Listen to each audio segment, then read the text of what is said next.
Now we will have our penultimate panel in which Yaron Daniely, the new CEO of Yissum, will try to answer the following question: what is the future of the startup nation? And he will be aided by two wonderful entrepreneurs, Raphael Ouzan, the founder of cybersecurity firm BillGuard, and Itai Tsiddon, the founder of Lightricks, which creates some of the most popular mobile apps. Yaron, the show is yours.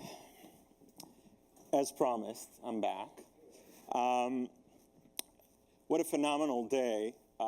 Thank you all for staying around. I'll just say a couple of words before I let Raphael and Itai introduce themselves. 1,000, I think, full-time faculty members, right, at Hebrew University. You've just seen a glimpse of what this university and all its centers have to offer. And until Shlomo and I do a collaboration in which we start 3D printing of Hebrew U faculty members, so I can walk them around the world and have them, present again and again. Until we get to that stage, unfortunately, I cannot.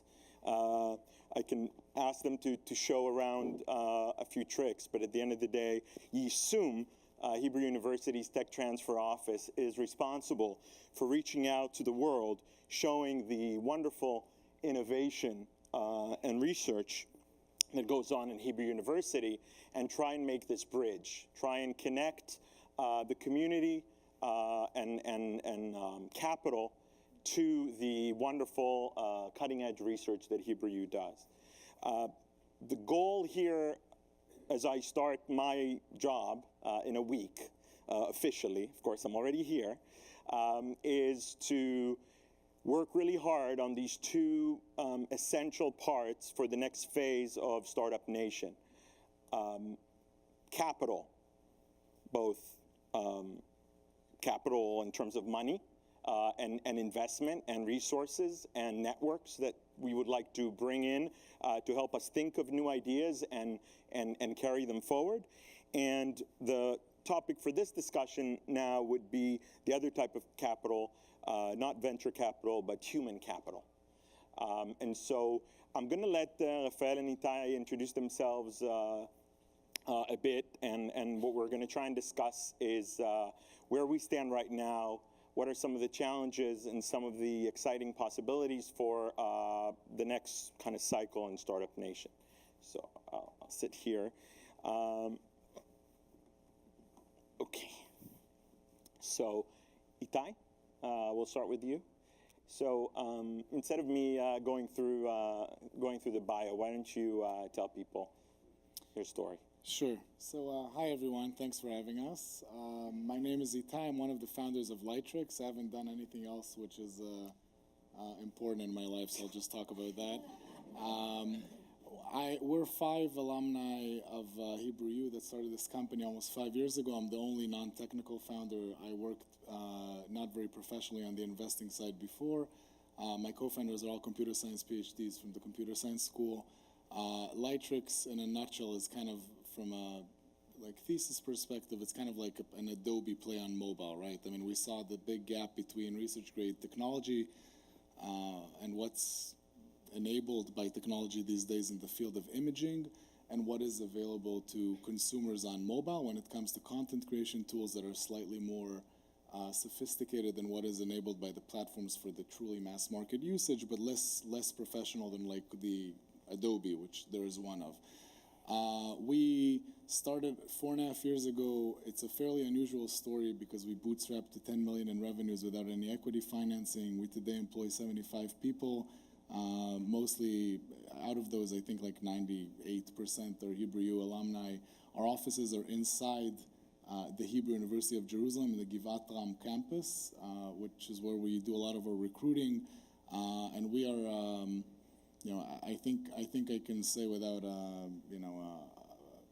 any exaggeration that we are very tied to the university in a variety. I mean, as people grew up there and like built their business kind of out from the university, it definitely matters to us, and we want to see it succeed. We sponsor some classes today in the design school, which is separate from Hebrew U. We're also talking about sponsoring some classes at the computer science school. And yeah, that's our story. If we succeed, I mean, it's been a hell of a ride for 4.5 years. Hopefully it's just getting started and we can take this towards like a growth trajectory.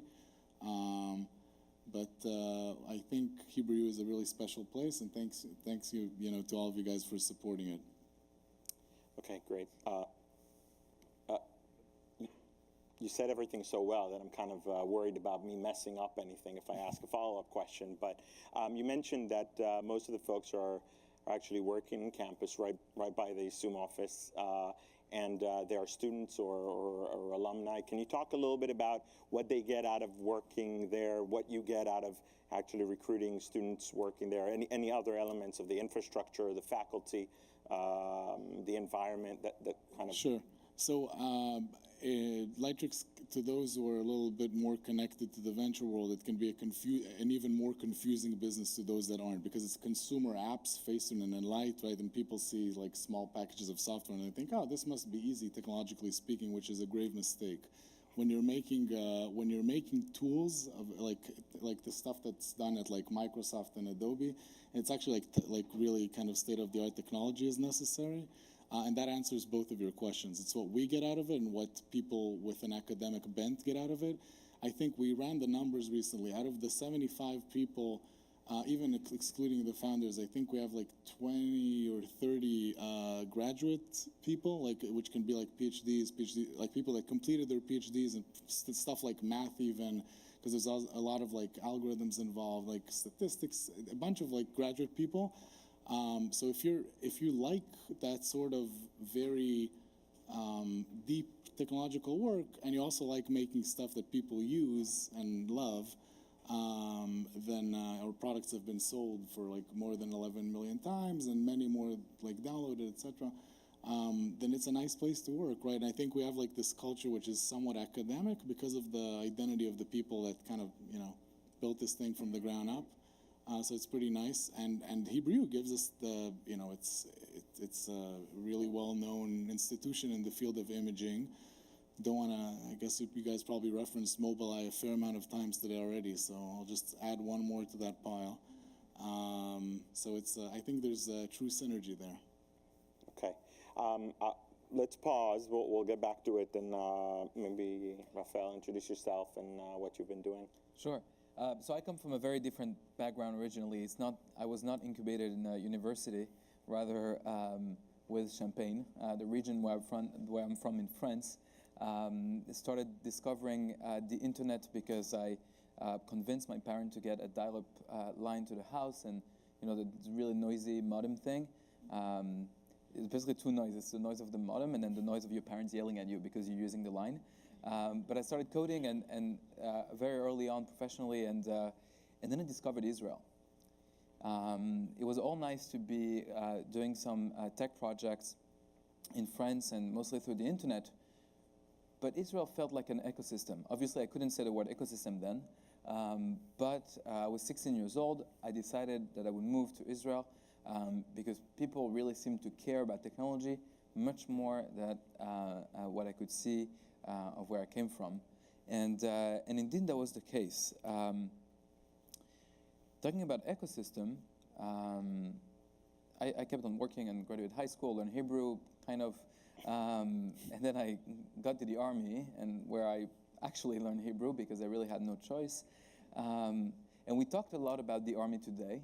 You probably heard about 8200, the intelligence unit, that is fairly known as a startup factory.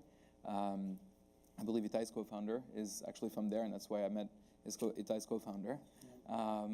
And we talked about human capital, where actually these are a bunch of 18 years old that haven't done much in their life yet, that are being identified for their potential somehow, being trained very quickly but very intensively. And then as soon as training is done, you're basically told, hey, so you're still 18, but we're going to give you really impossible task, and we're going to talk to you about things you really shouldn't know about. Now that does really two things, which I think are critical for how to understand Israel and its innovation ecosystem. One, it shows you foolishness. It shows you that yeah, you don't know anything about a particular topic. Thousands and tens of thousands of people have worked on this topic before you. They're better educated than you. They're better paid than you. And yet, you're going to go and tackle it. Two, that there's nothing happens without working with team and creating support systems, especially in an army where the average time in the army is 3 to 5 years, let's say. So imagine your company where most of the people are kind of turning at an insane rate of turnaround. So you have to figure out how to deal with knowledge, how to get as much knowledge as possible very quickly. So it means that when you come out of the army, you're the classic, stereotypical Israeli entrepreneur, which is totally obnoxious and believes that he can solve anything. And I love this because I think this is the driver for innovation, because most of the time it doesn't work. If you believe that you can make it happen, that's the first step. Now, throughout my time in the army, I was 5 years there. I came back from the officer training school, and I was in a meeting that really surprised me. The prime minister said that we have to double the size of the cyber unit.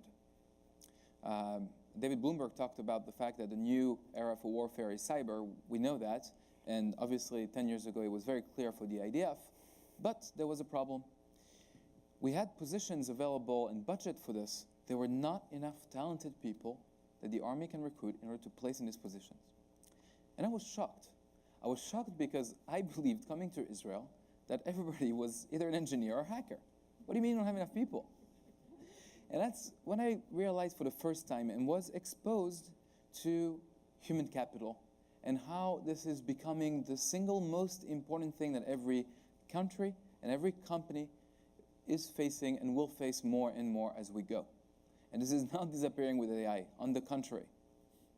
So that's why when I finished the army, I started a company, BillGuard, which is a for-profit startup that we sold recently in the fintech space. I also started a not-for-profit called Israel Tech Challenge, which is a tech education system that enables young professionals that are talented in technology from all over the world to come to Israel for a 2-month, 5-month, or 10-month program that have been modeled after the 8200 model to basically train very intensively the people that we know can become exceptional and place them into really important jobs. Actually, just last week, we celebrated 400 alumni from more than 20 countries. So I wanted to touch base and try and connect a couple of dots. Something that I said in the beginning was something you just said, which has to do with the fact that you mentioned you came from France. And there's others have spoken, and the three of us have talked earlier this morning about the issue of the importance of immigration or emigration and the building of bridges between Israel, a small, relatively secluded place, and the outside world. In some books, people have described that as actually the reason for why Israel became a startup nation, because there was no other choice. It was small, compacted, and the only way to do things is to reach out for the stars. How important and how useful do you think it is to have Israeli entrepreneurs experience the outside world, and vice versa? How important do multinational, large corporation involvement in Israel for the next phase of building this capital, this human capital, experienced human capital, could be?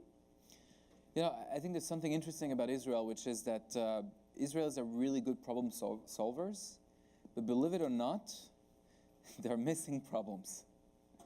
And it's a bit funny to say that Israel is lacking problems, but it really is, in the sense that Israel is geographically and politically isolated, has incredible builders, and has no relevant market locally. We started this organization that I'm involved with called Startup Nation Central, which connects Israeli technology and countries and companies all over the world. And what we see is that many countries and many companies do not realize that there is this incredible treasure chest of technology that could be applied in so many markets and so many business opportunities that are really hard to see from the other side of the world. So I think that entrepreneurs traveling to the States and everywhere in the world is happening. You see that most companies, they follow this model of headquarters, or at least sales or product management in the local markets. companies in Israel start to now have offices globally, a lot in Asia, a lot in Europe. And if you run through New York tech ecosystem, half of the entrepreneurs you'll meet are Israelis, and it's almost the same everywhere you go. And that's really critical, and that's I think why people sitting here actually can play a significant role, which is connecting with the problem solvers, figuring out applications where this technology could be used in order to create that much more value. Okay. Want to add something? I think, and I want to keep a couple of minutes at the end to at least say what Yissum can offer in terms of these connections and these platforms for collaboration. So in the couple of minutes left before that, maybe let's talk about the future, where our startup nation is going, what avenues, what directions, what fields, what disciplines or technologies are going to emerge. We talked a little about those 3 or 4 technologies that we've kept kind of mentioning today. Beyond that, what's coming next? I'll say for my part, I think, so we talked about the Israeli hackers. Hackers not necessarily in the sense of security, but in the sense of looking at an existing system and figuring out how it works better than people that build the system. And I think Israelis are very, very good at that. They're very good at that because most of what you see when you're in Israel is from somewhere, some other place. And historically, there's been a shift where companies in Israel have been doing OEM-type companies where they would build a really, really good technology and then get bought by a larger company, usually in the US, that would then market it to their customers. But more recently, we've seen companies that went public or that got sold that created their own access to the consumer. And that changes everything because it means that suddenly you can build much greater companies. I mean, it was 2 years ago that Wix created one of the best website designer in the world. That's crazy that it comes from Israel, but it does. And they own the consumer. The subscription fee is paid by the consumer to the company, and they can add value to that. So if you combine the two, I think that would be my answer to where the future lies for Israel, which is, one, looking at really large and difficult systems that need to be fundamentally revamped, like banking, and we see a lot of fintech in Israel, like healthcare, and we see a lot of that too, also because there's a lot of digitized medical data in Israel, much more than there is in the US, actually. Accompanied with the ability to tap into the consumer and own the consumer, that's when it becomes really interesting. And you see some of the greatest startups, I don't know, just on the top of my head, Lemonade, that is tackling insurance business, that is building an insurance company from scratch, owning their consumers, and doing exactly these two things. Revamping an old industry with new technology and new ways of thinking, and creating their own access to consumers in order to build value and scale it and reap the entire stack of benefits. So we'll see much more of that. Well, amen to that. So maybe in the couple of minutes that are left, I'd like to answer. I've had a lot of people come up to me throughout the day. This was not meant to be a museum with like a "Do Not Touch" sign on it. So, well, please do not touch the professors. They don't like to be touched. But other than that, I think that either. I think that it's important to understand that the way I at least view the role of Yissum is to actually be a facilitator and an enabler for the community to touch, to put a hand and actually participate in what we're trying to do at Hebrew University for the benefit of our community in Israel, but also the community at large. We have multiple ways in which, of course, you can already take part in what we do. There are several funds that are dedicated to various disciplines, like the Agrotech Fund, the Life Science Fund, and we are now working on a fund for materials and computer science.